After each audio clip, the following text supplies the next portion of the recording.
Okay, so the secret to arranging your beats is simply by leaving space. But how exactly do you leave space and how much space do you want to leave? My name is RNC Beats. Welcome to the channel, and I have worked with various artists and I sell beats every single month. So I do have some credibility on how to arrange some instrumentals. This is the beat that I'm going to arrange right here.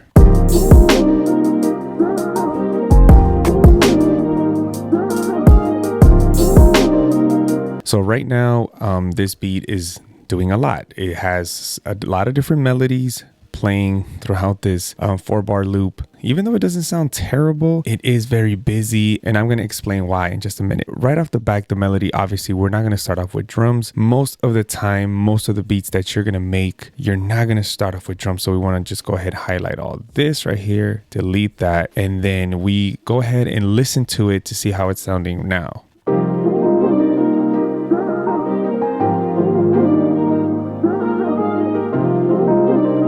Now, it doesn't sound bad, I'm not gonna lie, but you do want to reduce some things because you want to keep the beat interesting. Take away this lead sound first and maybe this piano sound here. And let's see how it sounds now.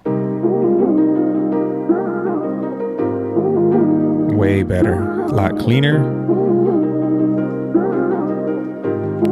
And then I always like to keep it like maybe the intro like maybe 20 seconds to 25 seconds, even 30 seconds long. Especially for some of you guys that want to be that you're working on your type beat channel, you want to keep the melody for a little bit longer in the intro to keep it interesting. Now let's go ahead and just delete these drums here. Now take away these vocal samples, and still I'm not going to add this piano sound yet, and I'm going to go ahead and leave the lead sound for the second, so it's going to sound like this now. So it kind of changes a little bit. It keeps it interesting. Now, oh, what was that switch? I like that, but it's still the same type, chords, melody. And right here, we already have 23 seconds in. At this point, you can either go ahead and drop it in the chorus. You can go ahead and say like, do I want to drop it in a chorus or do I want to start like with a verse? Now, you don't want to put every single sound all the time. Like, that's just such a big mistake. I'm gonna leave the lead, take out these vocal samples, and now I'm just gonna insert the piano because I do want the chorus to hit here. So now I'm just gonna drop and it's gonna sound like this.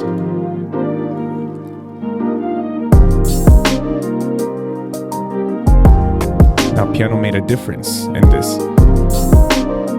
You can hear it. And now what I'm going to do is I'm going to switch it up again and now put the vocals back in the mix right here. Then take the lead sound away.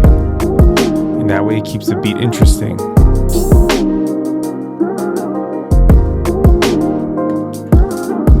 Usually for songs have like 16 bars for the verses and then they have 8 bars for the chorus. That's typically where I like to leave it. So now that the verse is going to drop, I'm going to go ahead and reduce the kick because I want there to be dynamic in this beat. I don't want it to sound stagnant and repetitive the whole time. So now I'm just going to leave the vocal samples here. Or actually, you know what? I'm going to remove the vocal samples, take away the kick, and then some of the hi-hats for the first 4 bars. And maybe I'll leave the piano sound. Let's see how it sounds.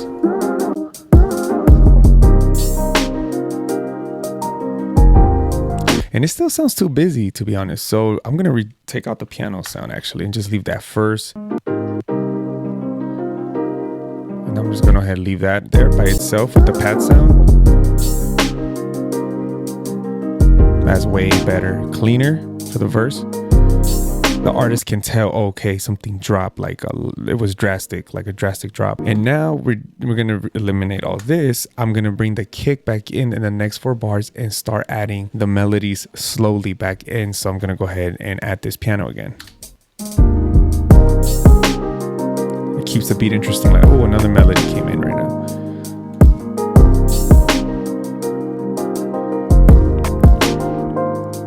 Just the rim shots here on the second 4 bars. And now what I'm going to do for this next 4 bars, I'm just going to go ahead and bring the vocal samples back in.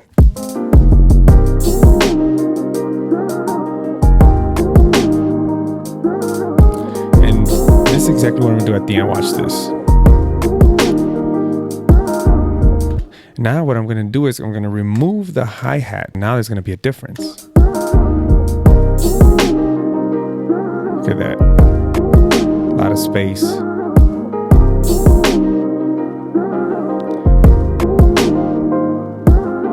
And then after that, delete the rest of this because that's already, we have 16 bars of the verse and the chorus was from the beginning. I'm just gonna hit Command R and it's just gonna duplicate the whole thing, pretty much playing right here. And then it's gonna drop the chorus. It's gonna drop to the chorus again.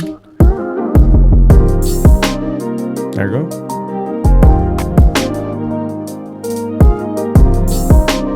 After that, I checked the time. Okay, we're at 2 minutes and 40. Okay, the beat could be done already. What I'm going to do here is I'm going to leave, instead of 16 bars, I'm just going to leave 12 bars. So I'm just going to go ahead and remove one, and I'm going to just take away, like I said, 4 bars for the next second verse. So once the chorus is finished, like this, right, we go back to that. Now it's just going to play 12 bars, and the hi-hats are going to stop at this part. And you could add a bridge here. Maybe if you want, remove everything. You can make it sound like this. That's something I could do as well. After 8 bars, I'll just leave it like that for now. And that could be your bridge there with like a nice bass in the back if you want that. Then I'm just gonna go ahead and repeat this again because, like I said, the chorus is gonna drop after this second verse, and I'm just gonna let it play right here at the very end, like maybe 16 bars to let the beat end. And we got right here 3 minutes and 20 seconds, which you can do here at the very end as well. Remove everything and let the sample play again one more time, so we're gonna just go ahead and play it here.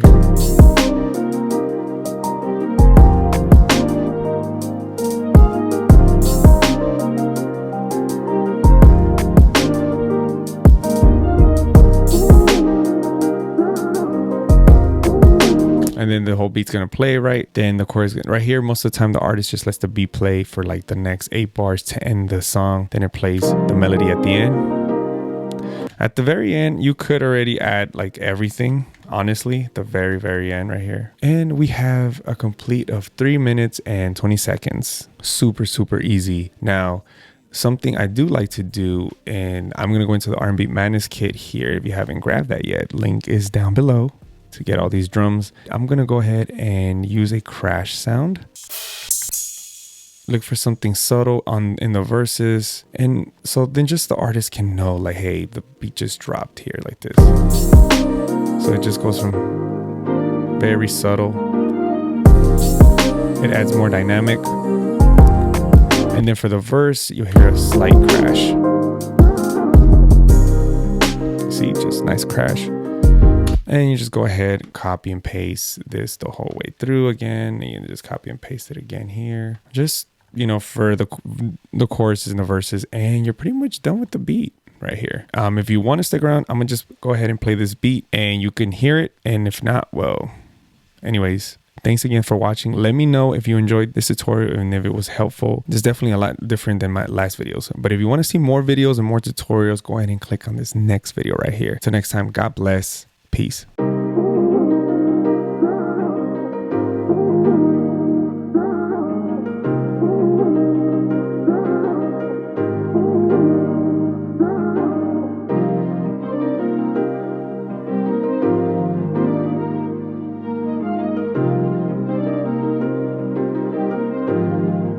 Bless those keys, the RNC.